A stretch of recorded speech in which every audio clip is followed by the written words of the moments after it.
एक प्रश्न आहे आणि तो प्रत्येक सामान्य नागरिकाचा आहे. पोलीस आपले रक्षक आहेत हे आपण मानतो. पोलीस म्हणजे जनतेची सेवा करण्यासाठी असलेली यंत्रणा आहेत हेही आपण मानतो. मग माझा साधा प्रश्न आहे, ज्या जनतेच्या सुरक्षेसाठी पोलीस आहेत त्याच जनतेवर लाठीचार्ज का?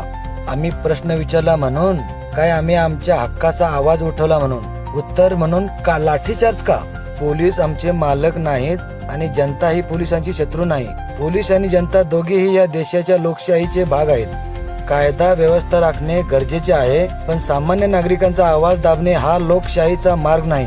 माझा पोलिसांशी विरोध नाही, मला पोलिसांचा अपमानही करायचा नाही. माझा प्रश्न त्या व्यवस्थेला आहे, जनतेचे रक्षण करणाऱ्या हातातली लाठी जनतेवरच का उभारली जाते? चूक नागरिकांची असेल तर कायद्यानुसार कारवाई करा, पण जर कुठे अधिकाराचा गैरवापर होत असेल तर त्याची ही चौकशी आणि जबाबदारी निश्चित झाली पाहिजे. वरिष्ठ अधिकाऱ्याकडे तक्रार करा, मानव अधिकार आयोगाकडे दाद मागा, गरज पडल्यास न्यायालयीन मार्गाचा वापर करा, कारण जबाबदारी आणि उत्तराधित्व हीच लोकशाहीची खरी ताकद आहे. आणि शेवटी एक प्रश्न, लोकशाहीत प्रश्न विचारणे गुन्हा नाही, तो प्रत्येक नागरिकाचा अधिकार आहे.